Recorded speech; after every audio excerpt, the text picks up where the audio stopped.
So I just wanted to say welcome to our Synapse seminar series for this year. So this is a series of cross-disciplinary talks that we run in the School of Culture, History and Language here at the ANU. And I'd also like to begin by acknowledging the Ngunnawal and Ngambri people whose unceded land I live and work on. So just before we start, if while the talk is going on, you mute your microphone so that we're not getting lots of noise while Jim is talking.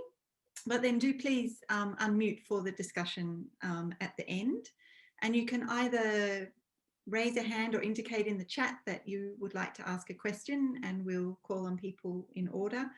Or you can write your whole question in the chat, but it's often nice if we can hear you say your question if you're happy to do that. We are recording the seminar, but not the Q&A session. So a recording will go up on the Synapse website once the event's over. And now I'll just hand over to Chris Ballard to introduce our speaker for today.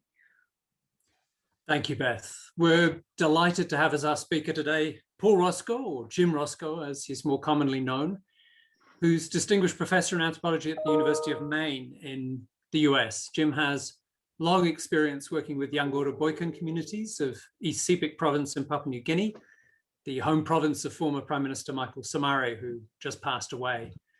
But he has also branched out across and beyond the wider Sepik region to write about both traditional and contemporary warfare and violence, the value of analogies that are drawn from the Pacific in understanding things like the European Neolithic, modes of subsistence, including foraging and hunting and gathering in New Guinea, anthropological perspectives on climate change, and comparative questions around leadership and the emergence of socio-political complexity. And that's the topic of his talk today, on leadership and its social correlates in contact era New Guinea. As a historian, I've always been particularly impressed by Jim's awareness of the fundamentally colonial and then post-colonial settings of most ethnographic observations, and thus the need to account for the ways in which communities have adjusted their practices and lifeways to accommodate and exploit these changing circumstances and possibilities. Jim's formal training and formative research may have been in anthropology, but he happily describes himself as a closet generalist, which is a perfect fit for the goals of this Synapse seminar series. Fortunately, Jim is in Germany, where it's currently 9 a.m., and not at home in Maine, where it would be 3 a.m. But we're very grateful to him for taking the time to talk with us. Jim, the virtual floor is all yours. Thanks very much, Chris and Beth, and good morning from a rather grey day in Göttingen here in Germany. I'm going to be talking, as Chris says, about leadership and its social correlates in contact era New Guinea, and perhaps I should begin with just a few words about why I've chosen this particular topic. And of course, in large part, it's driven by the mission statement of the Synapse series to understand the drivers and processes underpinning cultural evolution and diversification in the Pacific. It's also partly, I chose this subject because Chris and I, in a previous email exchange, Chris had mentioned that in previous discussions around this project, it had emerged that the leadership seems to be correlated with quite a few other things in Oceania. And I've been working on war and it's the way in which it shapes society in contact era New Guinea for, well, for too many years, in fact. And I'd found similar correlations. And so that seemed like a good idea to bring some of those data and thoughts together. And my particular point is to look at the way in which population density and the size of polities generates some of that diversity, and it also generates similarities across that diversity. And so what I'm going to be looking at is several things. First of all, the way in which polity size correlates with density, how war forms correlate with density, and then a couple of consequences of war in New Guinea, the Abduction of Women, exo-cannibalism, and then moving on to settlement patterns and how density patterns settlement patterns, and finally leadership, the big kahuna, and how density seems to shape leadership in New Guinea. Each of those dimensions, those cultural dimensions, there's an enormous amount of data on them, and they're complex. And in reality, each of those things I'm going to be looking at would deserve a presentation in their own right to deal with the ins and outs and the complexities. But since I didn't want to bore you all stupid with a whole series of lectures, I'm just going to kind of take a general tour d'horizon, kind of an overview of these various ways in which density seems to correlate with these diverse similarities, to use a sort of an oxymoron. As I remember in the abstract, I had said that I was going to be including a discussion of how polity size drives some of these dimensions. For reasons of time, I'm not able to do that. And I'd also mentioned that I was going to look at marriage patterns as well, in particular, the transitions from sister exchange to bridewealth systems, but I haven't been able to process my data in time, so I have to leave that off. Before I start, I do also want to mention that to a man with a hammer, everything looks like a nail, and I'm acutely aware that it's going to look as though that's the case with me and density. It'll seem as though I'm just trying to relate everything to density. And I just want to stress that that's simply a function of the presentation and the fact that this is going to be a skeletal overview. I do recognize that there are numerous other factors involved here, but I do want to just put over that density is something that we do need to look at, because it does seem to have a pretty fundamental shaping influence, even though there's also lots of diversity around what's going on as density rises. So let me begin with New Guinea, familiar to most of you, I'm sure. Area of almost 800,000 square kilometers. The reason why I'm mentioning that is that about 3 years ago, I was in an archaeology session talking about the emergence of complexity in New Guinea. And the discussant sort of took me to task, kind of saying, well, Roscoe needs to remember that New Guinea is an island, and that makes a difference. And that's very true. But New Guinea is a bloody great island. I mean, you can fit Germany, Austria, Switzerland, and Italy into New Guinea. So yeah, it's an island, but it's an enormous island. The data I'm going to be presenting are not from the whole of New Guinea, because I've only got one lifetime, and I've spent most of that just sampling the societies that are within these survey area boundaries that you see here. I've chosen that survey area primarily because the societies within those boundaries give us pretty good kind of subsamples of what appear to be different types of groups of societies that we have in New Guinea.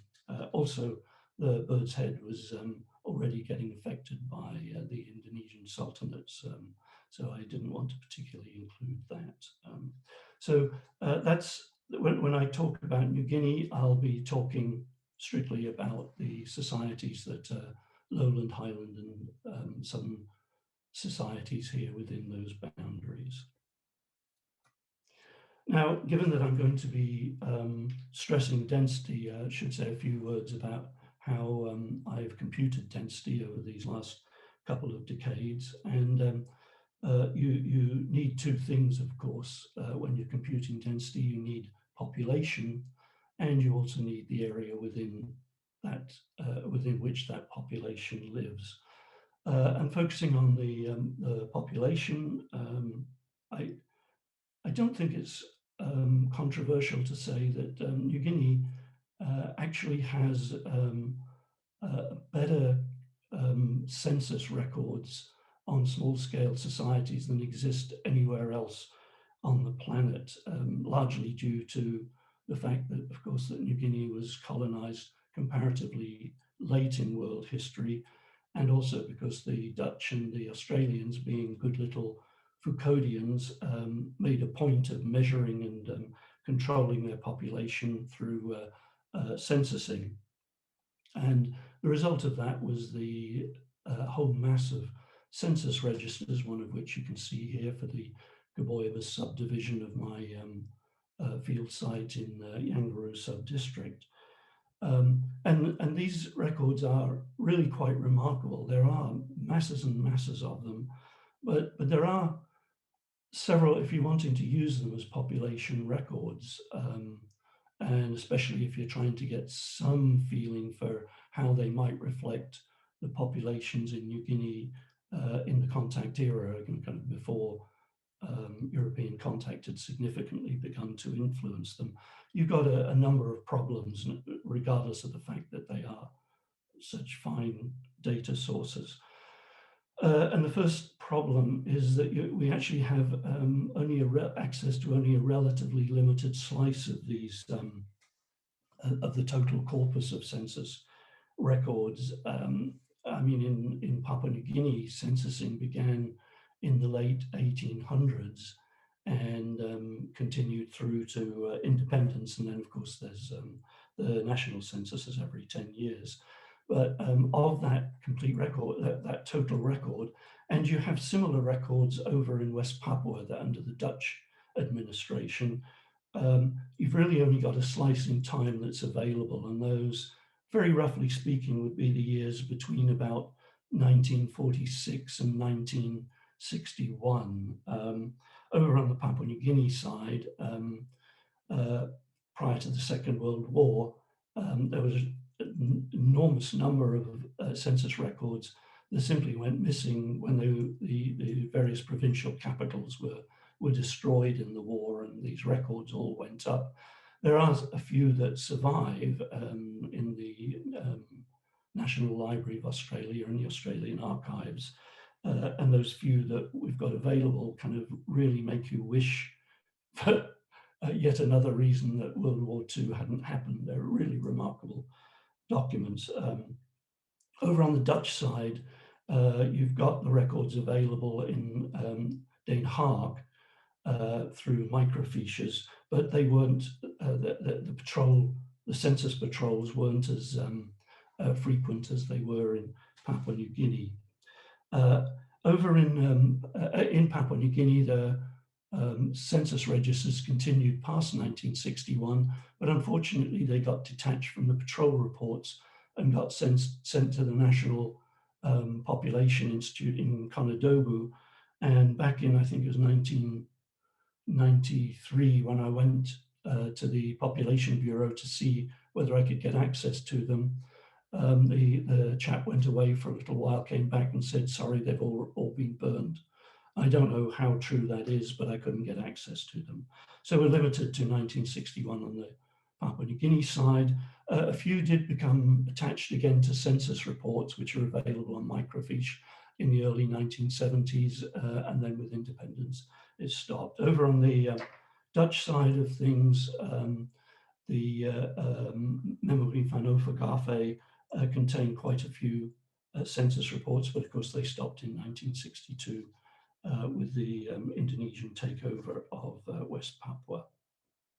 So that's one problem. We've only got a slice from roughly the World War II through to the early 1960s to deal with. Looking at those records, you've got a second problem, and that's the full census problem. Quite obviously, when patrol officers suddenly popped up and started censusing people, in those early censuses, they didn't get anything approaching a full census. Lots of people disappeared into the bush, and for other reasons didn't get counted. And so you've got this problem of when do you have something that could be defended as a reliable full census kick in. And my strategy for dealing with that has been to go through runs of these census records, looking for what I've come to call the knee. And this would be kind of a kink in the curve as you plot the curve out over time. Where do you get this kind of knee or kink? And prior to that kink, the population, if you compute the population growth, that growth way exceeds any plausible natural growth rates. So obviously what you're seeing is new people being added to the census records. And then after the knee, the kink, you begin to get growth rates that kind of are plausible as natural growth rates. So I've generally taken the first census record after the knee appears as being a full census. Of course, you can't do that for all of these records. We do have an awful lot of good records that allow you to do that kind of kink detection or knee detection, but quite a lot of societies that were started to get censused into the 1960s, and especially the small mobile groups, you can't do that. And in those cases, I've had to try other strategies to hope I've got a complete census. So that's how I've kind of gone about trying to figure out the populations that we need for computing densities. I don't think I need to tell you that we've got no guarantee whatsoever that the figures that come out from those processes, that those in any way necessarily reflect the population densities at contact. We have virtually no way of gauging that.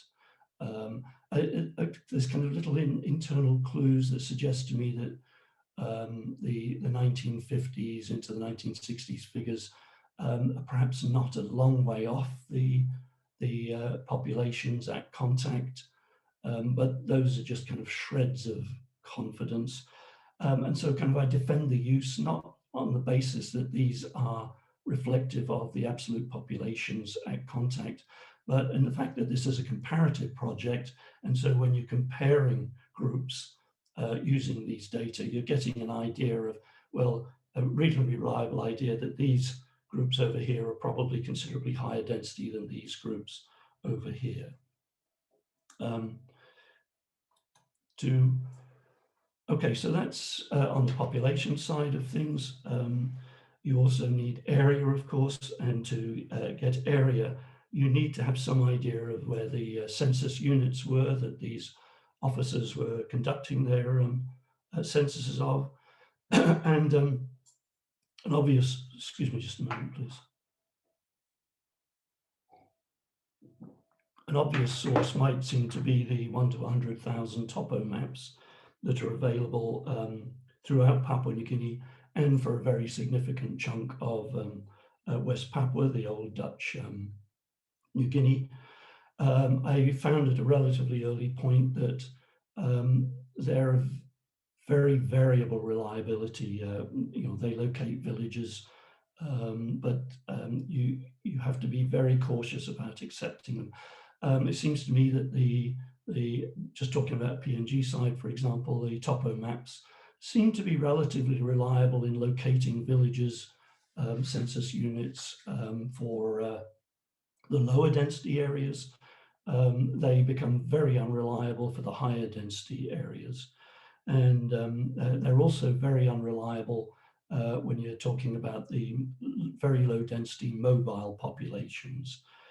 So what I found was that to be able to locate census units that are mentioned in these census registers, it's really critical to consult the earliest patrol maps you can find, and also to go with a fairly fine-tooth comb through the comments in the patrol census diaries that these officers made when they were commenting about setting up the census units and changing the census units, and so on and so forth. So you need to go through all of the early patrol maps as well as the census registers. And once you think you've located your census unit locations and you've got your data, what I've done is to transfer all of that over onto the topographic 1 to 100,000 topographic maps in map info, as you can see here. And you then start to try and figure out the boundaries. And in some cases, not a lot, unfortunately, in some cases, ethnographers have very kindly actually mapped the boundaries of villages' census units for you. And one instance of that is, oh, sorry, I want to go back there. On the left-hand side here, this is Brian Allen's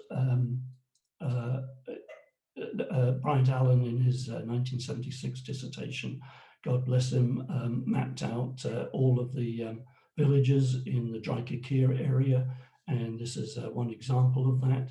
And so you can kind of use those boundaries when they're available. Most of the time they're not available, and so what I've basically done is to plot Voronoi tessellations around the various locations of the census units. And so here on the right-hand side, you've got an example of those Voronoi tessellations just in the Maprik sub-district.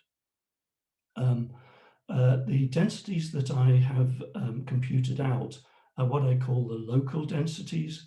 And basically, I locate the village or whatever it might be, a clan territory that an ethnographer has worked in, and I compute out the Voronoi tessellation for that and for the immediate neighbors all the way around it. As you can see with the black spots here, I compute out the total density in those, in this particular case, what is it, 7 census units, and call that the local density on the basis that the ethnographer was there, probably visited those immediate neighborhoods. So his or her data are probably reflecting kind of that particular area. Those local densities are probably, in most cases, rather higher than the overall densities of a dialect group or a language group, simply because it becomes evident that ethnographers, when they choose a field site, they usually go to the middle of a group where it's most densely populated, rather than locating right out on the edge, which means that the densities you're going to be seeing are probably a little bit kind of higher than what actual densities overall dialect groups might be. So that's how I got out my densities, and now to kind of begin to move a little bit more into analysis. The archaeologist Brian Hayden, who, as some of you will know, knows as much about New Guinea as most anthropologists who don't, most archaeologists who don't specialize in New Guinea. He has several times sort of told me that when I'm talking about population density, I really, really need to also say something about the resource productivity that generates that density. And so, Julie, I have followed Brian's Alan's advice and computed out kind of the subsistence regimes that generate these densities. And it does seem that the densities that I've computed out are profoundly dependent on resource productivity and the prevailing subsistence technologies that New Guineans apply to those resources. And I've basically kind of, what you're seeing here is a combination of, well, it's a subsistence regime defined as the major carbohydrate component of the diet and the main meat protein component of the diet. And essentially, with 160 groups that I've got data on, you can broadly group those into 9 main subsistence regimes, the combinations of 6 main subsistence resources. And those 6 main subsistence resources are over on the right-hand side there.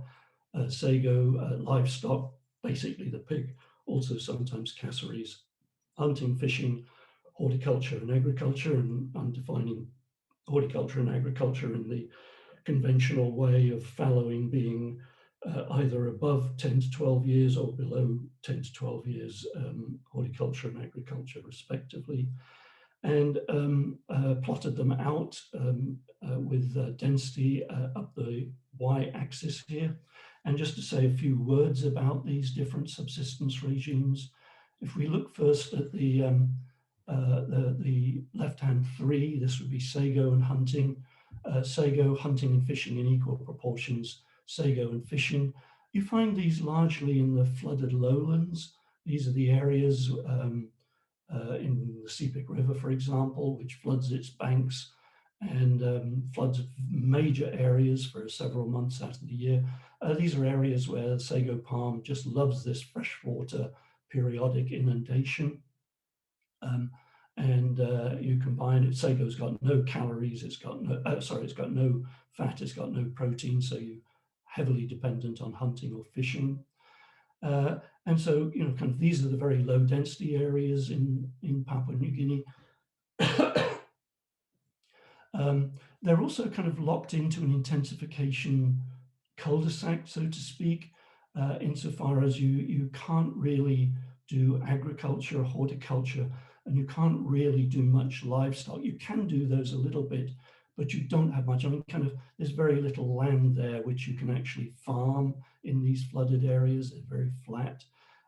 You can keep pigs, but, you know, for very often for part of the year, you have to stash them underneath your houses on platforms. So you really don't have much scope for intensifying your production and increasing your densities in these areas. Now, the next area here, which you find in kind of the lowland ranges, these are areas that have still got access to sago, but they've got enough dry land that they can also do a significant amount of horticulture, and they combine that with hunting, and you find their densities going up a bit. After that, you've got people who are living in the foothills near the flooded lowlands, and so they're able to do some horticulture. They've still got access to sago, but because they're living near flooded lowlands, they've also got access to fish. Then you hit the fringe lowlands, fringe highlands. And I think the fringe highlands, that designation is familiar to many of you, but this would be the sort of foothills of the Central Cordillera, where you've got very rugged terrain and pretty thin soils. So you're practicing horticulture, but you can't intensify it as much as you can in some other areas. And you combine that either with hunting or with hunting and livestock in roughly equal proportions. Then you've got in the lowland ranges and the foothills and the eastern highlands, you're combining horticulture and livestock, and you're able, especially with access to the sweet potato in the eastern highlands, you're able to intensify and raise your densities. And finally, we've got the Highland Valley floors with the sweet potato, intensive agriculture and pig rearing. And as you can see, the densities there, they range an awful lot, but the median at the middle of the box plot is significantly higher than everywhere else in New Guinea. So that's kind of, if you're talking about a driver or facilitator of these densities that I'm focusing on, it would be these different subsistence regimes that are driving those densities and the very different densities we get. And we can see how different those densities are in where we plot 182 densities that I was able to compute out by their frequency. And we can see just how unbalanced this is. And several years ago, when I first plotted out an early version of this, I was really quite stunned by it momentarily, because it graphically represents how very unbalanced our ethnographic record is, because of course more than half of our ethnographic records are on the right-hand side of the histogram here, from about 10 people per square kilometre up onwards. And you know, these would be all of our big men ethnographies, all of the Eastern Highland ethnographies, and all of the Abelarm and Arabesh ethnographies. And yet that's just kind of like a minority, a large minority, but just a minority of the overall distribution of groups that we have in New Guinea. And there on the left-hand side is all of these extremely low density groups that anthropologists have neglected considerably. One of the exceptions to this is Pat Townsend, who studied the Sanio-Hiawe in the Sepik Hills of the East Sepik province. And I was talking to Pat once about her work. You know, she was the first person to draw attention to the fact that there are quite a lot of hunter-gatherer populations in New Guinea that hunter-gatherer scholars have paid virtually no attention to. And she was talking about the problems of studying these low groups from an academic point of view. And as she kind of put it, as they just don't do very much that you can publish on. And, you know, I kind of compare it to the Anglo-Boykan, one of the highest density groups in New Guinea, 73 people per square kilometre, the ones that I studied. And the Anglo-Boykan do all of this sexy anthropological stuff, you know, millenarian movements, pig exchange, ceremonial up the wazoo, building ceremonial cult houses and so on and so forth. And I profited from that. I've been able to write articles on all of those subjects. And with Pat, they didn't even have millenarian movements, you know, to write about. And so that is a big hole in ethnography. I've been able to fill it somewhat with data from, on the left-hand side there, from quite a lot of missionary groups, in particular the Summer Institute of Linguistics in their library up in Ukarumpa. They, of course, are trying to bring the Bible to every group on Earth, and they have generated a whole lot of these background anthropological studies, which, as far as I know, are still largely unavailable.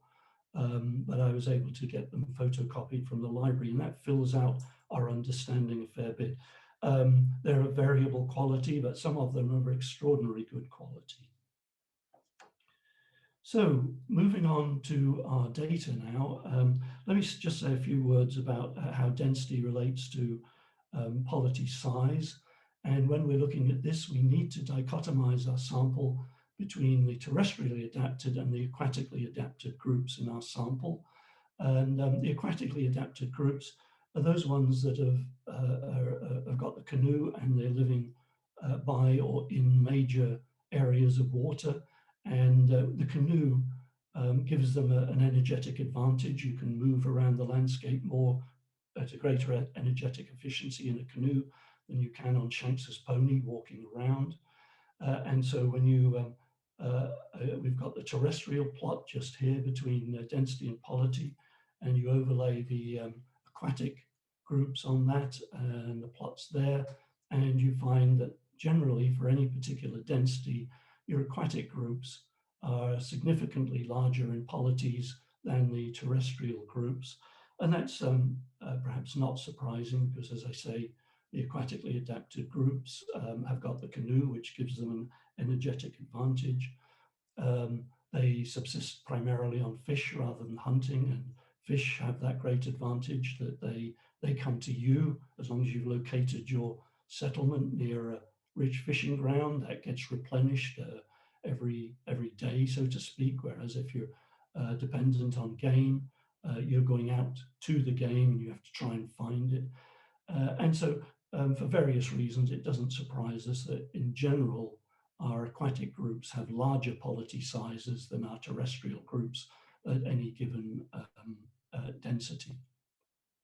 The other takeaway from this, though, is quite obviously there are numerous other factors besides population density that are correlating and generating the relatively low correlation that we have here. I mean, they're just spread all over the map. So obviously many other factors are involved in generating polity size than just density.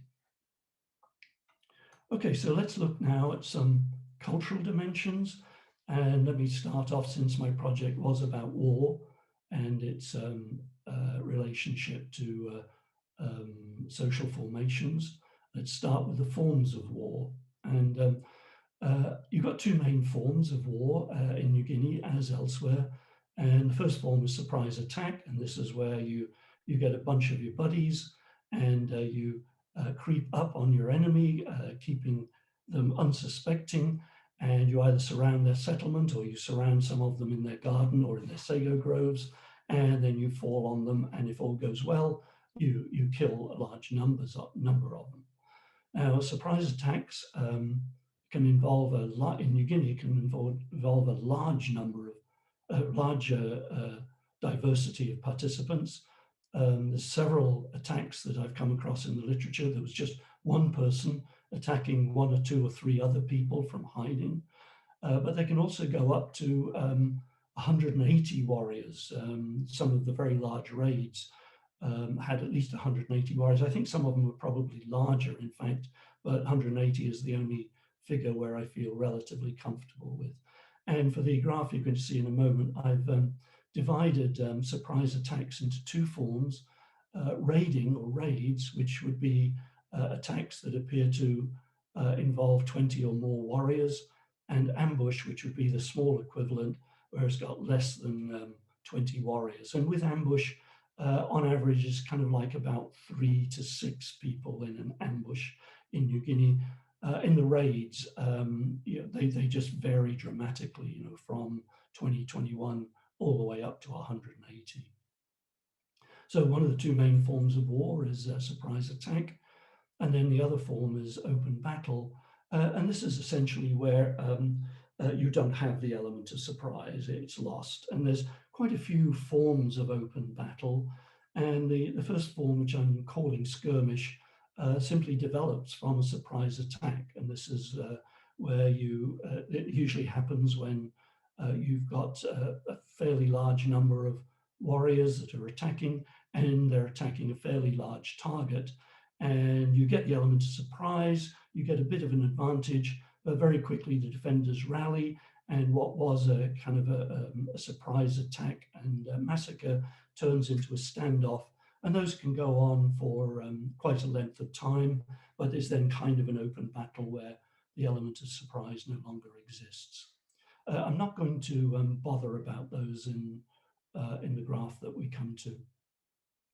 Another form that you get, particularly in the highlands of New Guinea, is what I'm calling an advance, an open battle that develops by advance. And this is simply where one side just decides it's going to belly out. The other side already knows that there's an attack likely, so they're already prepared. So one side advances out, the other one moves out to meet it, and they then kind of have an open battle on their borders. In the Eastern Highlands in particular, but you get this in some other areas as well, you get what could be called challenge battles. Eastern Highlands at contact, they were heavily fortified settlements. I mean, some of them had 5 sets of palisades around them, whereas not impossible, but it's very difficult to attack these by surprise and actually get through the defenses. And so what quite often happened would be one side would get angry enough that it would just simply march into the other's territory, get right up to the palisades, then start kind of saying, your mother wears combat boots or whatever it might be, insults flying and challenging them to come out and fight. And sometimes they do and sometimes they don't, but if they do, they come out and then they have at it for several hours or even a day or two. And then finally, down in the lowlands, you've got prearranged battles, and this is where both sides agree ahead of time when and where they're going to do battle, and quite often on the previous day they'll go out to the arranged battlefield and clear the brush off it, one side clearing the brush on their side and others clearing the brush on their side. And I'm going to call all of those battle, but omitting skirmish. And here's the data that we've got on raiding when we divide things up like that. Sorry, I just lost my place in my notes. Raiding, as you can see, sort of as density increases, declines. And this is a little bit of a surprise, perhaps at first blush. Obviously, kind of having as many warriors as you can is to your advantage. So why, as density increases, would you reduce the number of your warriors, you know, kind of, and finally kind of give up entirely on raiding by the time you've got to 75 people or more. I should point out here that, in fact, raiding tails off a little bit quicker than this. Towards the right-hand side of the graph here, we've got several groups which are actually in that skirmish group. This would be the Ma'enga and the Kapauku, for example, over in West Papua. And they tended to start their open battles by attempting a surprise attack, but it virtually never worked. And in fact, they seem to realize it never worked. The ethnographers say, you know, hardly ever did you catch them by surprise. They already knew you were coming. And so you kind of suddenly jump out at them, but they're ready, and you've got an open battle that develops into a war. So you've got this sharp tailing off, even sharper than seems here. I should also mention, since we're into these graphs now, in this particular case, the sample size is 138 groups, and I've binned these into groups to come up with our percentage of groups that practice raiding. I've binned them into bins of at least 10 groups. Actually usually comes out at about 12 to 13 in each of these points on the graph that you can see there going up and down. The one exception to that is the extreme right-hand one, where I'm unable to get more than about 6 to 8 into that particular bin. Anyway, we have this issue that raiding would seem to be the thing that you would be wanting to constantly do, and yet you don't. And why would that be? And it's kind of one of those reasons.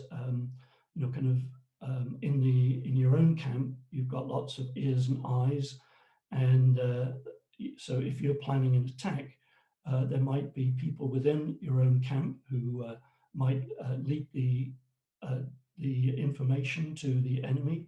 And one might wonder why would they do that, but I'm sure many of the people here know that the reason for that is that you often marry your enemies. So you've got affines in the enemy camp, and you want to let your affines know that a raid is in the offing, and so that they don't get attacked. They then, of course, tell everybody else. So you've got, as density goes up in your own camp, you've got more and more eyes and ears.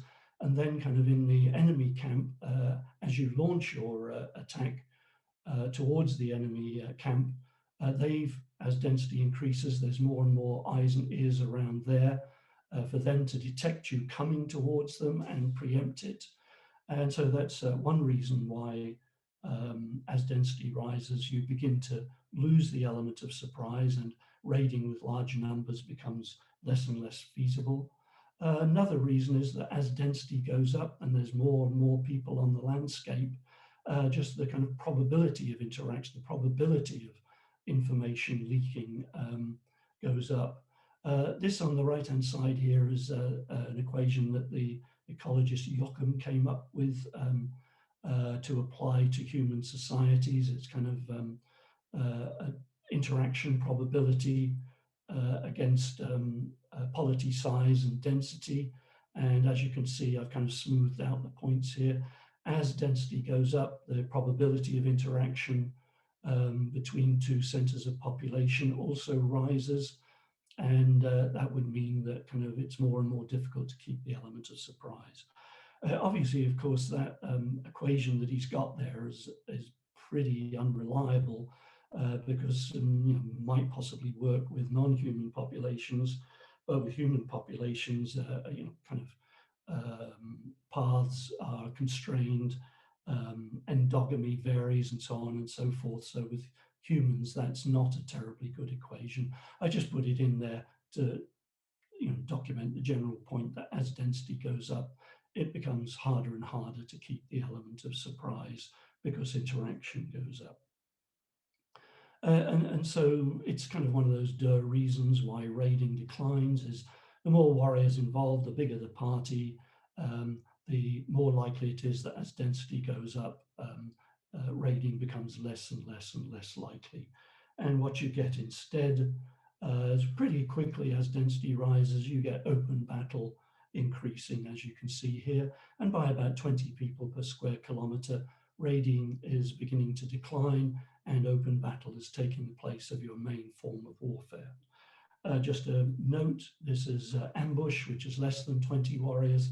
And given the error bars on these points, you can roughly say that that's staying constant across densities, as you might expect, because you can reduce the number of people and still maintain the element of surprise, even at high density, in high density regions. Okay, so that's the forms of war. Let's look at some of the consequences of war briefly. The abduction of women, I include this because there's in theories of the origins of war that are out there, some of our evolutionary psychology colleagues are pretty fixated on the reasons for war, the origins of war being that you can get more and more mates the more and more you go to war. And the data suggests that that idea that kind of by going to war, you're guaranteed or got a good chance of getting more mates, more women. And the Guinea data shows that that's not at all straightforward, because what we find is that, in fact, in New Guinea, only some groups practiced the abduction of women.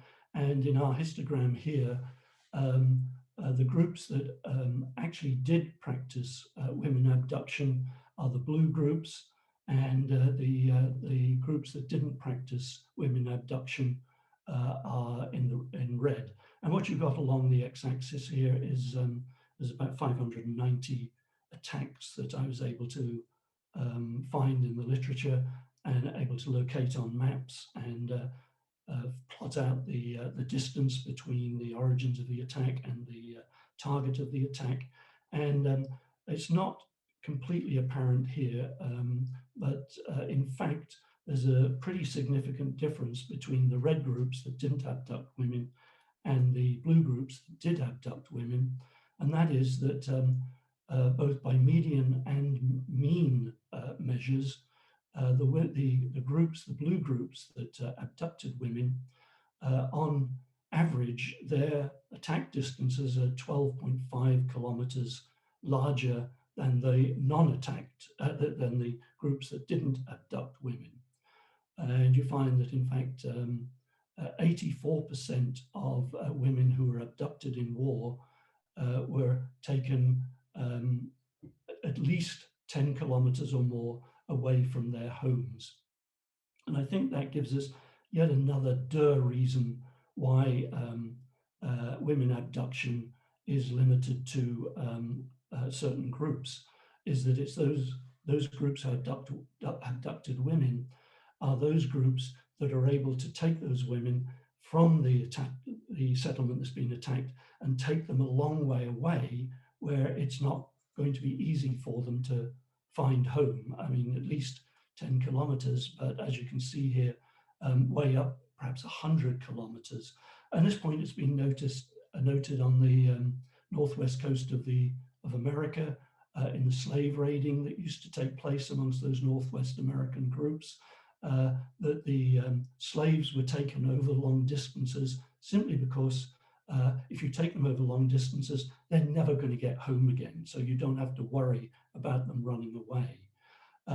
In our red groups, a large number of these groups, the groups that you attack are only like 2-4 kilometers away, and you capture a woman and she's going to run away the first chance she gets. And this is in several groups like the Yana and the Chimbu. When they were asked about this, they said, yeah, what's the point? She's just going to run away. But if you take them take women from a greater distance away, they have great trouble finding their way back. And in fact, you find that the women capture groups, 80% of those are densities below 5 people per square kilometer. So, it becomes plausible when you're a low density group to capture women in war, but not above that. And so the idea that you can explain war just in terms of it being a great source of mates has some problems with it. There are a few groups, as you can see here down on the left-hand side, where they're capturing women over quite small distances, where, in one case there's kind of like you're 2 kilometers away, and raises the question of why is it feasible there? And I'm not entirely sure, but I think these are low density groups. I'm sorry, these are high density groups, but they're managing to mount large scale raids that devastate the settlement, wipe it out. And so you can capture the women because in the course of the raid, you've actually removed any home for them to run away to. That's what I think is going on with those few exceptions. So let's look at another consequence of war, exo-cannibalism. And exo-cannibalism, well, cannibalism in New Guinea, you can find 2 forms, which I'm calling ritualized and non-ritualized exo-cannibalism. We've got 153 groups on which a substantial literature exists. And 15 of those, 10% of those, they practice a fairly distinctive form of exo-cannibalism. It's very ritualized. They take victims, they consume them, but only in highly ritualized contexts and for ritual reasons, primarily initiation and curing. This form is characterized by very limited consumption. It might be bits of the flesh of the head, it might be the genitals or the liver that's taken and it's divided up and put into a soup or some other kind of concoction that's then fed to initiates or to people who are sick. And that differs very significantly from the other form of exo-cannibalism we find in New Guinea, which is what I'm calling, for want of a better term, non-ritualized exo-cannibalism. And we have a substantial literature on 138 cases there. And of those, we find that 26% of those 138 cases, we can be pretty confident that they didn't practice exo-cannibalism. I've limited this to sources where our ethnographer lived for at least 6 months in that group, and the ethnographer says, no, they didn't practice exo-cannibalism. There's another 23% of these 138 cases where I'm pretty confident, even though it isn't mentioned, I'm pretty confident that they didn't practice exo-cannibalism. And this would be where, like you have a whole book describing this culture. It's got a chapter, even 2 chapters on war, no mention of exo-cannibalism. Another example might be where you've got a quite long discussion of endo-cannibalism, no mention whatsoever of exo-cannibalism, which you might think that they would mention. And then in 41% of cases, I'm very confident that they definitely did practice non-ritualized exo-cannibalism. The source kind of just says, yes, they did. The source that's been there for at least 6 months, yes, they did, and very often describing in varying degrees of detail why and how they did it. And this is consumption of human flesh that occurs outside ritual contexts. To the extent we have data, and perhaps about 1/3 of them, the reason for this is given, and it's always vengeance. Kind of, they did it to us, and we're going to do it back to them. Here you get significant amounts consumed. It's not just a little bit of flesh, but it's whole limbs, bodies, not usually heads, arms, legs, breasts, and so on and so forth. Also, interestingly, it's quite widely noted to be an acquired taste. Quite a bit of evidence of people kind of saying, well, when I first had it, I just threw up. I found it real difficult eat, but finally I kind of got used to it. So if we look at, I'm sorry, let me just go back again. I meant to mention, as I'm sure some of you know, and Don certainly does know, I'm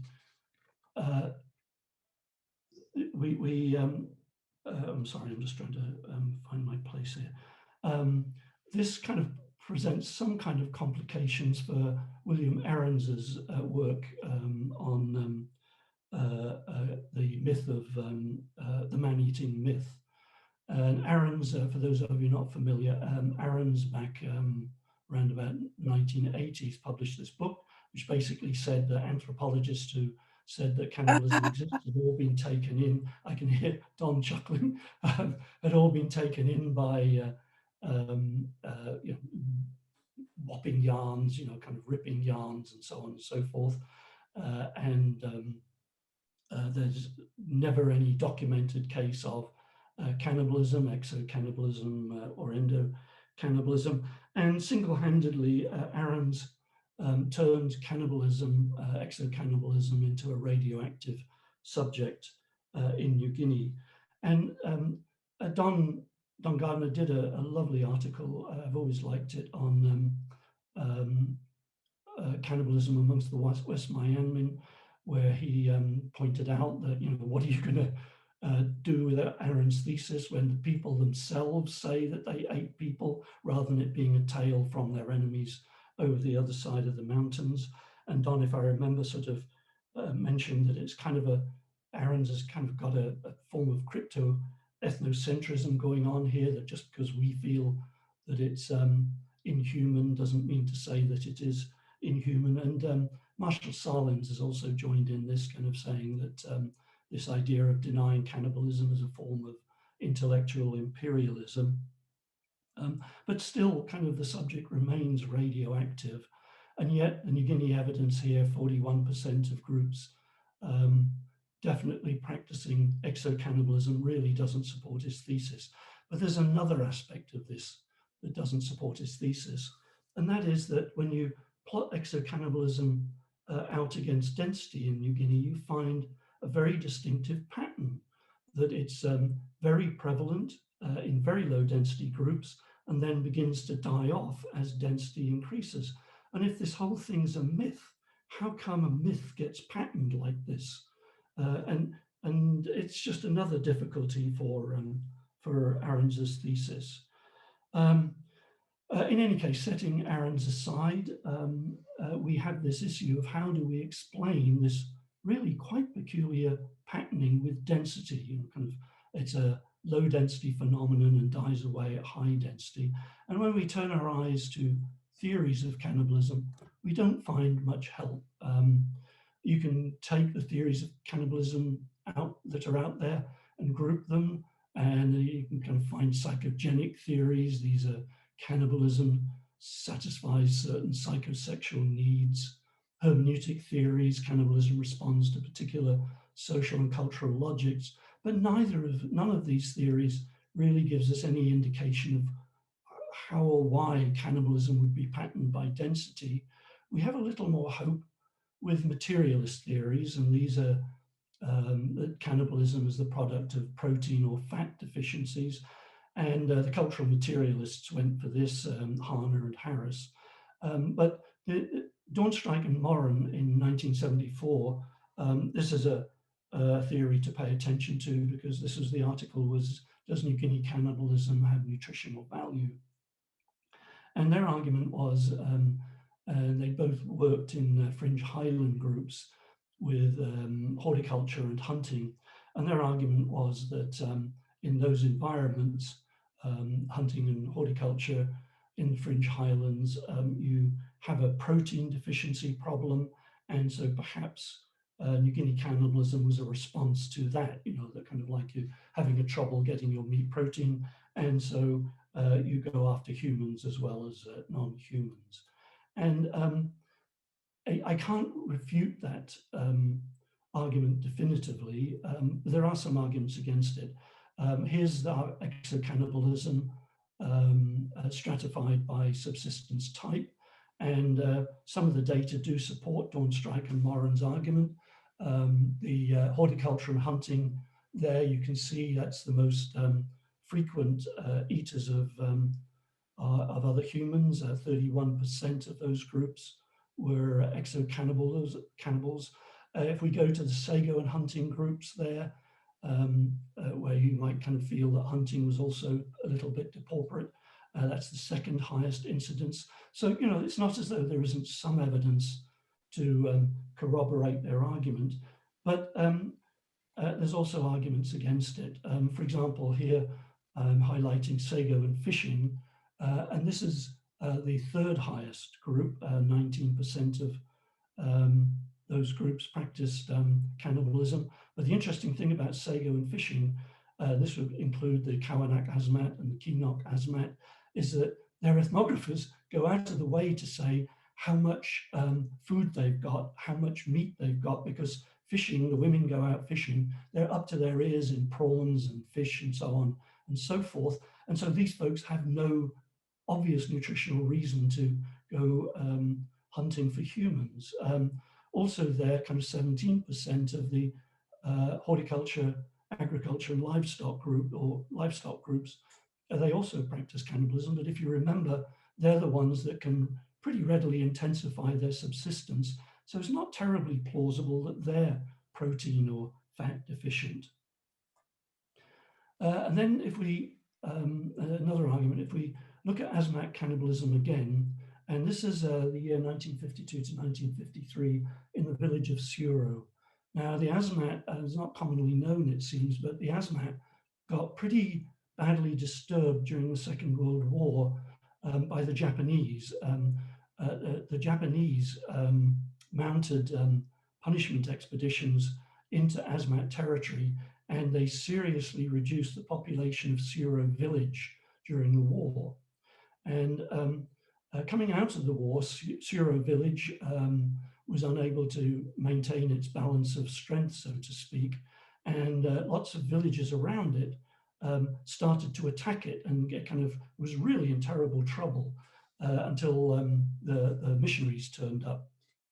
And a particular missionary in Suro village did a very useful article kind of tabulating all of the attacks and the numbers of people that he could document from Suro village who had died in these cannibal attacks, and computing that out kind of with a kind of protein value for the average human body. My data showed that that cannibalism, it's a most unusual surge of cannibalism, that it accounted at the absolute most for 7% of the daily protein, more probably nearer 1%. And so, you know, kind of like you have to ask yourself, for that amount of protein, and that's kind of a high, very high amount, is it really worth all of the risks to go after humans? And especially since you could also practice endocannibalism. And with endocannibalism, you know, you've not got the risks associated with war. And so if you really are short of meat, why not? Why go for exocannibalism? Why not go for endocannibalism? So I don't think the Dornstrike and Moran argument really holds water. We still have to explain this patterning of exocannibalism. And I think this is another one of those reasons. Here I've plotted, what we've got here is our old cannibalism chart. And what I've overplotted here is the time it takes 100 warriors running at 10 miles an hour to come to the site of an attack once the attack has started. And as you can see, I mean, don't attach any particular significance to the numbers. What I'm wanting to point out here is that at low densities, it takes quite a long time for allies to rally to the site of an attack, whereas at high densities, allies who are right next door, you can muster a big response very, very quickly to the site of an attack. And so what's the consequences of that for exo-cannibalism? Well, at the low densities, you attack a settlement and other nearby settlements aren't really nearby. They can be an hour or two away. And so you don't really have to worry for quite a while after you've finished your attack about anybody kind of turning up in big enough numbers to make things really ticklish for you. So you've actually got time to cut up the bodies that you've killed and pack them into your net bags to take them away. But that does take time. Cutting up and packing up bodies does take time, perhaps 1 or 2 hours. At low densities, you've got the luxury of time, you can do that. At high densities, you haven't got that luxury.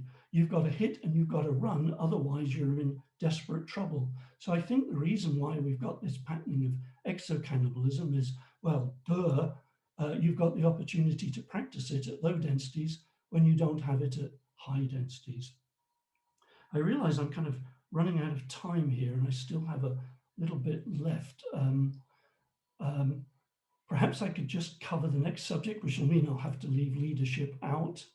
But if I could just cover the next subject and could stop, would that be all right? Yeah, that sounds great, Tim. Thanks.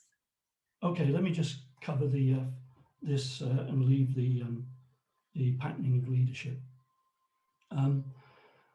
We can also correlate settlement patterns with density. And in New Guinea, I find that you've got, you can take settlement patterns and you can divide them into 3 major types. Nucleated on the left-hand side here. And in low density areas, that would be just one settlement surrounded by its gardens. More usually, as density rises, you find several hamlets all clustered together in the center of the territory.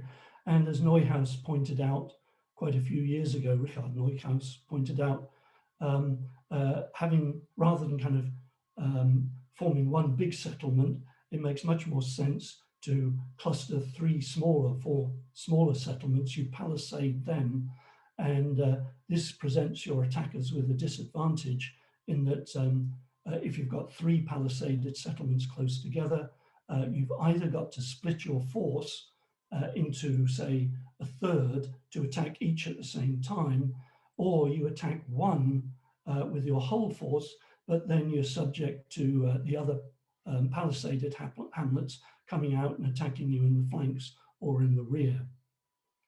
So anyway, that's one major form of settlement that you get.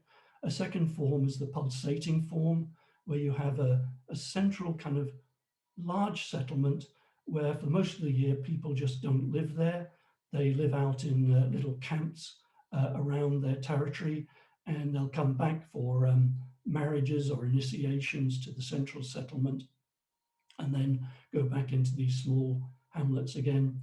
And then you've got this dispersed form, which is where you disperse your population into little hamlets or homesteads spread throughout your territory. And when we plot those against density, we find that the pulsating form is obviously a low density form. It disappears quite quickly off the map. We find that the nucleated form is very prevalent, up to about 20 to 30 people per square kilometer, and then begins to fall off quite dramatically. And at the same time, the dispersed form begins to rise quite dramatically. Now, the puzzle here is why people would use the would abandon the nucleated form of settlement, because nucleation makes, I just put a smoother there to try and bring the picture out a bit more clearly. Nucleation makes very sound defensive military strength. When you nucleate your settlements, you keep all of your warriors together. You've got a large number, they're close together. You've also got all of your women and children. They're easily defendable. And so, kind of like this just makes great sense. And this is noted throughout the literature. You nucleate because it's a great military advantage. And so the puzzle is, why would you, as your density increases, why would you actually abandon nucleation when it has all of these advantages. And there's two kind of reasons why you would abandon nucleation, one at low density, one at high density. Focusing on the high density first. The problem with nucleation, although it's great for military strength, its disadvantage is that its travel costs, subsistence travel costs, are high relative to dispersal. Under nucleation, you've got to travel further to your subsistence resources each day than if you were dispersed throughout your territory. So that's a disadvantage. But, you know, kind of at low densities, it seems the military advantages outweigh those subsistence travel costs. But as density rises, the ability of a dispersed population to muster a large military response actually increases. It becomes easier to muster this a large military response as your density goes up. And so what you've essentially got, this is just kind of a time up the y-axis that it takes 100 warriors to rally. And as you can see at high densities, it doesn't take very long for 100 warriors to rally to the defense. And so as you kind of get up into these high density regions, you don't really have to worry about nucleating anymore. Even though you're dispersed, you can still muster a military response very quickly. And at this point, kind of, you know, you begin to think more about the costs of subsistence. And so basically you kind of reach a point at which subsistence travel costs sort of under nucleation, the subsistence travel costs, a bit of problem here, and I can't read my thing there because Kylie Spindler's face is in the way. But basically the point here is that at low densities, kind of the advantages of nucleation outweigh the costs of subsistence travel. But you reach this point where, in fact, the military advantages of nucleation are outweighed by the time savings of dispersal. And so you get this switch over at this time. And then just to go back to the low density side of the equation, you've got those pulsating groups, and you also find at low density, you've got some dispersed groups. And at low densities, this is actually a military defensive strategy. Dispersal into small hamlets or small mobile camps of 5 to 10 people is a great advantage at low densities if you're in very dense rain or floodplain forest. And you do find these groups that practice the pulsating settlement pattern. You find them all in these stretches of immensely dense floodplain forest, somewhat less dense rainforest. They're so low density that by dispersal, they've got this ideal situation where the enemy can't even find them, let alone kill them. And there's this lovely quote from Walter Behrman, who spent a lot of his time trudging around the Sepik floodplains, just trying to find people to meet and study and collect artifacts from. The natives hide themselves, their houses and their plantations in the middle of the forest so that they're only found by accident. The concealment protects them from their enemies. And you can read any number of patrol reports where the officer is complaining about how he's been told that there's these populations out there, and he spent days hacking through the sago forests, sago swamps, and not being able to find them. So I've run over my time. I'm sorry, folks. I also wanted to talk about the paths to male prominence, but perhaps we can leave that for a last time. And I do apologize for not judging the time here as well as I should have done. Jim, it's Chris here. I think quite a few people are keen to hear you talk about leadership. I wonder if you could give us a 5-minute version or a 5-minute summary of your leadership slides. Would that be possible? 5 to 10 minutes? I'll try that on the fly there, Chris. Okay, yeah. Thank you. Okay, the basic point here is that you've got kind of 3 forms of leadership in New Guinea. You've got no leaders, egalitarian, And then Godelier talks about great men, and Salins talks about big men. And what I'm interested here is kind of how you become one of those people, a great man or a big man. I should just, at the risk of losing more time, say I also have data on female prominence or leadership, but I've only got a sample of 21, and I can't really make, there's no real patterning of that by density, because prominence amongst women almost universally in these 21 cases is you get status as a woman either by your hard work in the gardens or foraging, or by producing lots of children, or both of those. So, and that doesn't change with density. So the only thing we've got that changes with density is male prominence. Okay. So how do you become a prominent person, a leader in New Guinea? Godelier says it's through hunting, religious affairs, and war. Salins says it's through economic transaction and material wealth displays. And Meggett and Burridge pointed out that big men are actually fundamentally organizers. They organize those displays and other groups. When you look at the data from New Guinea, it's an absolute mess. People have used all sorts of different terms for in describing the people who are prominent in their groups, in the groups that they're studying. You can kind of, in amongst all of those forms that you see there, you can kind of detect some people are talking about hierarchies of value, esteem, fame, prestige, reputation, others hierarchies of power, dominance, influence, and so on and so forth. And then you've got these neutral terms. And when you look at the great men, you find this kind of interesting pattern where the great men kind of round about by the time you get to the density of about 40 people per square kilometer, war performance, ritual expertise, hunting have all either declined as a means to prominence or have disappeared altogether, which raises the interesting question of kind of why is great men a low density problem? When you plot the signature of big men, material display, you find that around about 40